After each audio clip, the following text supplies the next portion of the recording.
Before we get started, I want to thank CatholicsForTrump.com for putting this timeline together, from which I have borrowed heavily. I have a personal email account through a well-known left-leaning company. During the second week of August, I logged in to check my email and was immediately hit with an article stating that voters' #1 objection to Donald Trump had to do with his making fun of a reporter with a disability. I was both shocked and amazed that this was still an issue. Why? Because in reality, it never happened. The whole saga began on November 21st, 2015, when Donald Trump stated that he remembered seeing Arabs living in this country celebrating the 9/11 attacks, cheering as the Twin Towers came crashing down. He said, and I quote, "I watched when the World Trade Center came tumbling down. And I watched in New Jersey City, New Jersey, when thousands and thousands of people were cheering as that building was coming down. Thousands of people were cheering." A few days later, Trump was interviewed by former Clinton communications director and DNC operative George Stephanopoulos, who now works as the chief political correspondent for ABC News. Trump left out the thousands and thousands remark, but doubled down on his statement, saying, "There were people that were cheering on the other side of New Jersey, where you have large Arab populations. They were cheering as the World Trade Center came down. I know it might not be politically correct for you to talk about it, but there were people cheering as that building came down, and that tells you something." Now the media, especially the Washington Post, went after Trump with a vengeance, claiming that this was not true. Trump, they inferred, was either making it up or he was delusional. The same paper even went so far as to write a detailed article claiming to fact-check Mr. Trump. After an exhaustive review, the Post lectured that there was absolutely no evidence of Trump's claim and deemed it false. But Mr. Trump was neither wrong nor delusional. Eventually, a video from a local CBS affiliate surfaced, which had been broadcast just 5 days after the 9/11 attacks, in which the news anchor said this: "After the attacks in New York, Washington, and Pennsylvania. However, what no one outside the terrorist task force knows is that just a couple of blocks away from that Jersey City apartment the FBI raided yesterday, and where they had evidence removed, is another apartment building. One that investigators told me, quote, is swarming with suspects. Suspects who I'm told were cheering on the roof when they saw the plane slam into the Trade Center." Surely that was a slap in the face to the media, which had ridiculed Donald Trump. But as if to make matters worse, especially for the Washington Post, who claimed to have fact-checked Donald Trump's statement, an article by one of their own reporters, Serge Kovaleski, came to light. Kovaleski, writing for the Post on September 18, 2001, stated, and I quote, "In Jersey City, within hours of 2 jetliners plowing into the World Trade Center, law enforcement authorities detained and questioned a number of people who were allegedly seen celebrating the attacks and holding tailgate-style parties on rooftops while they watched the devastation on the other side of the river. With egg dripping off their faces, the Post had to do something." CatholicsForTrump.com writes, "Very embarrassing for the media, especially the Washington Post, which had done such a great job scouring news reports after 9/11 that they missed their very own story on the subject. It was in this state of embarrassment that the media was desperate to distract from the matter." The Washington Post ended up finding Kovaleski, now writing for the New York Times, so that he could do damage control. Kovaleski predictably tried to backtrack from his 2001 account, saying he didn't remember the details. So the now embarrassed Washington Post had Kovaleski release a statement in which he said, "I certainly do not remember anyone saying that thousands or even hundreds of people were celebrating. That was not the case, as best as I can remember." In an attempt to deflect the truth that there were people celebrating the destruction of the Twin Towers, the Post attempted to bring into question the numbers engaged in this barbaric activity. But it wasn't working. They needed to find something else, anything to deflect attention away from the sloppy research their fact-checkers did. A few days later, when Trump was at a rally in South Carolina, he commented on Kovaleski's attempt to backtrack his 2001 statement. He did this by moving his hands in a manner which showed someone flustered. Written by a nice reporter. Now the poor guy, you got to see this guy. Oh, I don't know what I said. Oh, I don't remember. He's going like, I don't remember. I go, oh, maybe that's what I said. This is 14 years ago. They didn't do a retraction. The irony is that Trump had used the exact same visual arm movements when describing others who, when put on the spot, were flustered. He did this in reference to Ted Cruz when he was explaining his position on waterboarding. They said, Senator Cruz, what do you think of waterboarding?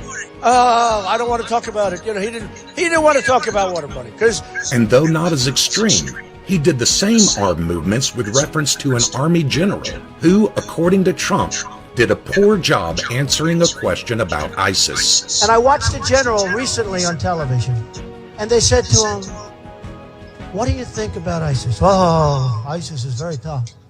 It needs to be noted that neither of these men has a disability. Therefore, since they don't have a disability, and Kovaleski does, and Trump did the same arm movements for all three, then it must follow that he was not making fun of a disability, rather, he was giving a visual for something else. But the dishonest left-leaning media doesn't care about truth. As stated previously, they needed a distraction from the fact that their fact-checkers were wrong about Arabs celebrating after the 9/11 attacks. But how? How could they take the spotlight off themselves and redirect it back to Trump? CatholicsForTrump.com explains how, and they hit the nail on its proverbial head. Soon thereafter, the media revealed still photos of Kovaleski with his right hand in a permanently flexed position downward, announcing that he was disabled.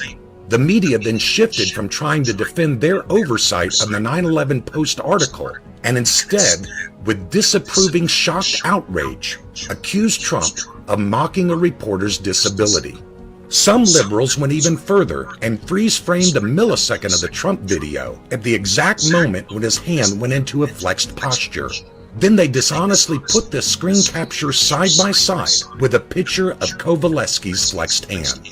Thus you saw the following photo spread like wildfire over social media, with commentary condescendingly and horrifyingly excoriating Trump as a monster. Trump, according to the egg-faced media, was mocking the way Kovaleski moves his arms. But what you probably don't know, what the media never showed you, was Mr. Kovaleski's arm doesn't move when he speaks. In fact, it doesn't move the way Trump showed someone flustered at all, as is evident from the video you are now watching. In fact, Kovaleski's condition restricts arm movement. It doesn't cause spasms or uncontrolled arm movements. One could argue that if Trump had wanted to mock the backpedaling reporter for his disability, he should have stood completely still. As the false and concocted story gained steam, Trump was asked if he remembered the reporter. He said he didn't, and therefore had no knowledge that the reporter was a handicap.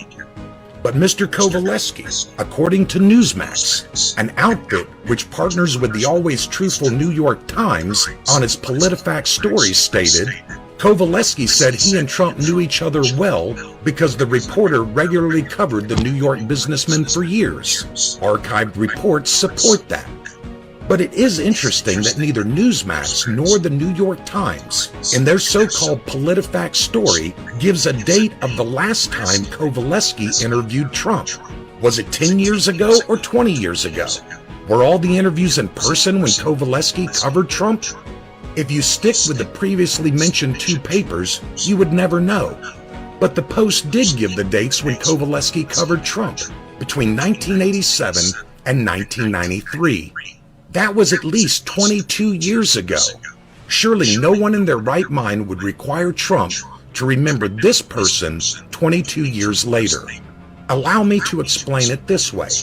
I had a friend who met a famous person 3 times. My friend loved to brag that he knew this person.